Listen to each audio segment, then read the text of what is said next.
Assalamualaikum warahmatullahi wabarakatuh. Waalaikumsalam. Hai Sobat Ros, kembali lagi di podcast Ros, ruang obrolan sehat dan edukasi. Mana nih suara Sobat Ros? Perkenalkan, host pada podcast kali ini dengan saya, Anggi Damayanti. Podcast kita pada kali ini membahas tentang pneumonia. Kita perkenalkan narasumber kita pada podcast kali ini. Kepada dokter, bisa perkenalkan diri? Baik, terima kasih sebelumnya. Perkenalkan, saya sebagai narasumber pada hari ini.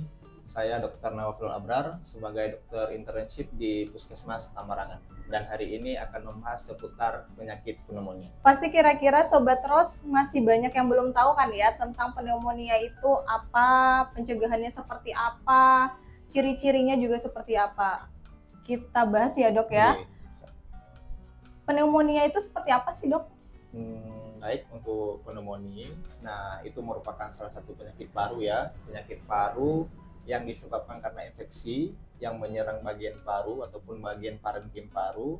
Nah, sebenarnya di paru-paru kita itu ada alveoli. Alveoli itu merupakan kantung kecil yang berisi udara seharusnya pada orang normal.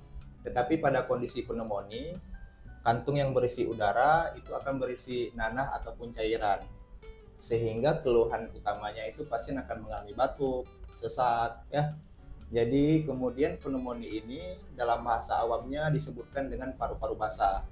Nah, paru-paru basah ataupun pneumonia ini penyebab yang paling sering itu karena bakteri dan juga karena virus. Salah satu bakterinya adalah Streptococcus pneumoniae sesuai dengan namanya, dan juga virus influenza. Gejalanya kira-kira seperti apa sih dok? Nah, untuk gejalanya itu dulu ada 3 gejala utama ataupun trias ya dari pneumonia. Yang pertama, pasien akan mengalami demam. Nah, demamnya ketika suhu tubuh si pasien itu di atas 38 derajat, kemudian biasanya pasien akan mengeluhkan menggigil dan terutama pada malam hari. Kemudian pasien akan mengalami batuk. Nah, batuknya paling sering batuk berdahak. Kemudian dahaknya itu berwarna kuning kehijauan. Setelah batuk ada sesak. Nah, pasien akan mengalami sesak di mana nafasnya cepat, dan juga pada anak-anak paling sering adanya juga retraksi dada. Artinya ada penarikan dinding dada sehingga ketika bernafas agak sesak dan ketarik dadanya. Nah, itu merupakan gejala-gejala pada pneumonia dan insiden paling banyak pada anak-anak ataupun bayi. Nah, gitu. Kira-kira pencegahannya untuk anak-anak nih atau pada bayi itu seperti apa nih dok? Nah, untuk pencegahannya yang paling utama adalah kita akan mengedukasi kepada masyarakat ya ataupun kepada penderita untuk menjauhi rokok.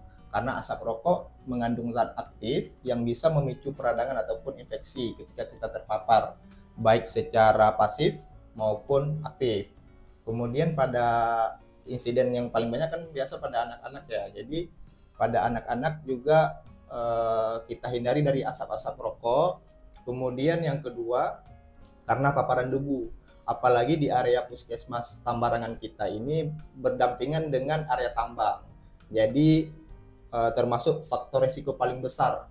Kemudian juga di jalan ada truk kan nggak pakai masker, makanya kita sarankan kepada keluarga pasien, kepada pasien apabila berpergian untuk memakai masker sebagai upaya preventif ataupun pencegahan biar tidak terkena pneumonia ini.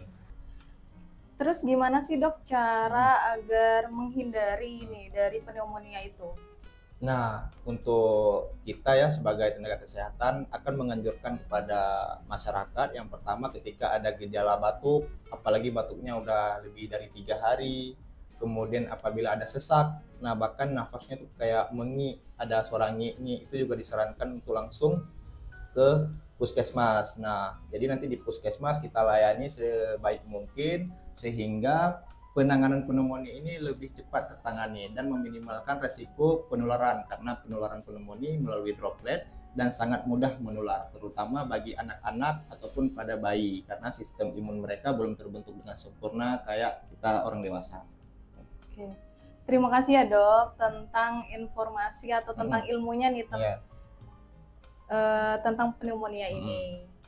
Jadi untuk Sobat Ros di rumah, jangan lupa untuk tetap memakai masker. Kemudian jika ada gejala batuk 3 hari, lebih dari 3 hari, bisa langsung ke fasilitas kesehatan, bisa datang ke puskesmas, terutama puskesmas Tambarangan, dan ke fasilitas-fasilitas kesehatan lainnya.